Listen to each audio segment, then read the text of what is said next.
अग्निश्च मे घर्मश्च मे तश्च मे सूर्यश्च मे प्राणश्च मे स्वमेधश्च मे पृथिवी च मे दितिश्च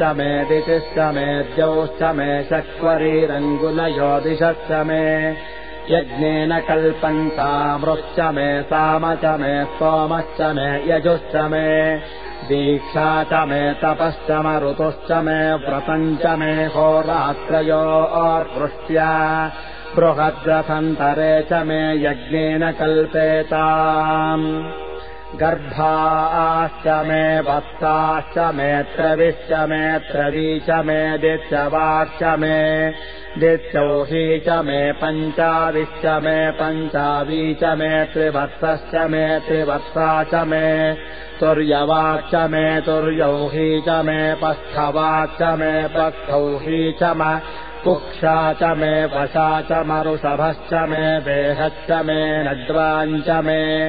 धेनुश्च म आयुर्यज्ञेन कल्पताम् प्राणो यज्ञेन कल्पतामपानो यज्ञेन कल्पताम्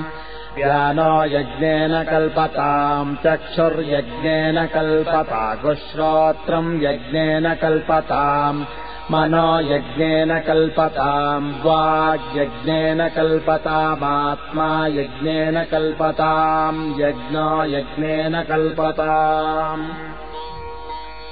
एका च मे तिस्रश्च मे पञ्च च मे सप्त च मे नव च म एकादश च मे त्रयोदश च मे पञ्चदश च मे सप्तदश च मे नवदश च म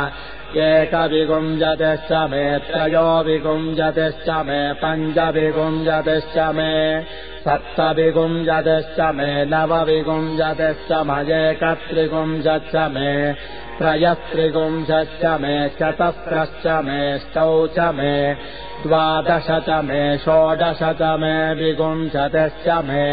चतुर्विगुंशतिश्च मे ष्टाविगुंशतिश्च मे